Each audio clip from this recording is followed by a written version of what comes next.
ছমছমে নীরবতা পুরো গ্রামটাকে যেন গিলে খেতে চাইছে। ভৌতিক কুয়াশার চাদরে ঢাকা সেই অজানা গ্রাম, লোকের মুখে যার নাম পেত্নির গ্রাম। শহর থেকে প্রায় 20 কিলোমিটার দূরে গভীর জঙ্গলের ভেতর লুকিয়ে থাকা এই গ্রামে সাধারণত কেউ আসতে চায় না। দিনের বেলায়ও এখানে সূর্যের আলো যেন ভয়ে ঢুকতে সাহস পায় না। আর রাতে, তখন এই গ্রামের রাজত্ব নাকি অদেখা কিছু প্রেতাত্মাদের হাতে। 3 বন্ধু, রিয়াজ, সুজয় আর ইমন। সাহস আর কৌতূহল যাদের কাছে একই জিনিস। কতবারই বা শহরের চা স্টলে বসে এই গ্রামের গল্প শুনেছে। কাকে যেন কিভাবে নাকি টেনে নিয়ে গেছে। কেউ নাকি গ্রামে ঢুকে আর ফেরেনি। অনেকে বলে এটা সবই গুজব। কেউ আবার শপথ করে বলে, আপনি যদি এই গ্রামে একবারও ঢোকেন, বাঁচতে পারবেন না। রিয়াজের মাথায় এই গল্পগুলো গেঁথে বসে আছে। একদিন সন্ধ্যায় বন্ধুদের সঙ্গে আড্ডা দিতে দিতে সে হঠাৎ বলল, চলো, আমরা নিজেরাই দেখে আসি পেত্নির গ্রাম। গুজব না সত্যি, সব বের হয়ে যাবে। সুজয় আর ইমন প্রথমে বারণ করলেও শেষমেশ রাজি হলো। 3 জনের কৌতূহল আর জেদ মিলিয়ে অদৃশ্য সাহস জন্মালো মনে। রাতের বেলা যাওয়াই নাকি ঠিক। দিনের বেলা গেলে পেত্নির দেখা মেলে না, এমনই শুনেছে তারা। পরের রাতেই 3 জন মিলে শহরের এক বন্ধুর বাইক চুরি করে রওনা দিল। চোরাই বাইক বলছি এই কারণে যে, বন্ধুকে না বলে নিয়ে গেছে, ভয় সে যদি আটকাতে আসে। সড়ক পথ শেষ হতে না হতেই তারা পৌঁছে গেল সেই ভয়ঙ্কর জঙ্গলের মুখে। চাঁদের আলো ঝাপসা, বাতাসে শীতল ছায়া, গাছের পাতার ফাঁক দিয়ে হাওয়ার শো শো শব্দ কানের ভেতর কেমন কেঁপে ওঠে। তবে সবচেয়ে ভয়ঙ্কর বিষয়, পথে একটাও পোকামাকড়ের শব্দ নেই। অদ্ভুত নীরবতা। একটা জীর্ণ কাঠের সাইনবোর্ড, তাতে অর্ধেক মুছে যাওয়া অক্ষরে লেখা, ভূতগাঁও। এই নামটিই গ্রামের আসল নাম ছিল। এখন লোকে বলে পেত্নির গ্রাম। 3 জন হেডলাইট নিভিয়ে অন্ধকারেই ঢুকে গেল। গ্রামের প্রান্তে পুরনো ভাঙা কয়েকটা মাটির ঘর, ছাউনির চালা প্রায় ভেঙে পড়েছে।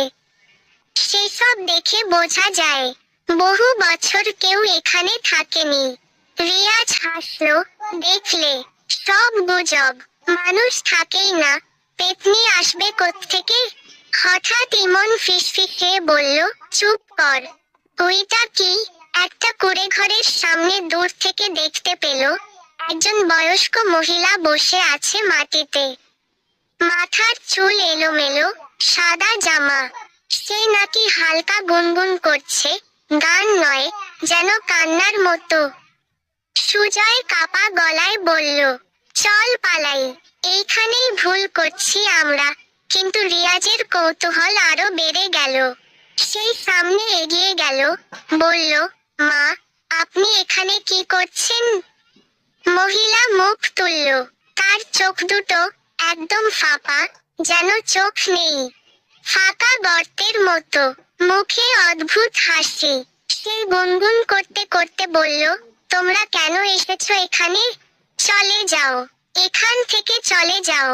ইমন আর সুজয় পেছনে হাঁটা শুরু করলো, কিন্তু রিয়াজ দাঁড়িয়ে রইল। বলল, আপনি কে? কি হয়েছে এখানে? মহিলা হঠাৎ চিৎকার করে উঠল। সেই চিৎকার যেন মানুষের নয়, গলা ভাঙা শিয়ালের ডাকের মতো কাঁপিয়ে দিল জঙ্গল। অমনি পাশের ভাঙা ঘরগুলোর ভিতর থেকে আরো কয়েকটা ছায়ামূর্তি বেরিয়ে এলো। কারো শরীর নেই, কেবল ভাসছে। কারো অর্ধেক মুখ নেই, কারো গলা কেটে গেছে, কারো আবার পা উল্টো। ইমন আর সুজয় প্রাণপণে দৌড়াতে লাগলো। পেছনে তাকানোর সাহস নেই। রিয়াজ দাঁড়িয়ে, পা নড়ছে না, যেন মাটিতে শিকড় গজিয়ে গেছে।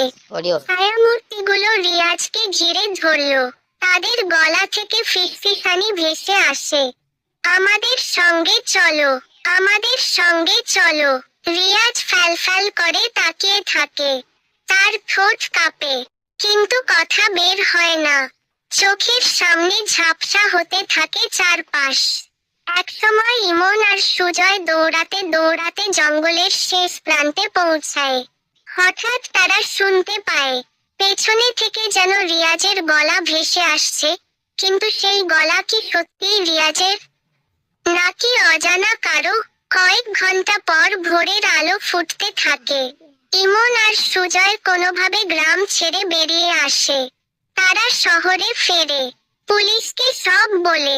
পুলিশ তল্লাশি চালায়, গ্রামে রিয়াজের কোনো খোঁজ মেলে না।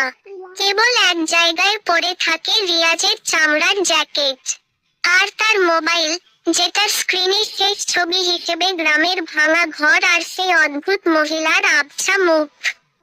লোকেরা বলে, যারা একবার পেতনির গ্রামে ঢোকে তারা আর কোনোদিন পুরোপুরি ফেরে না।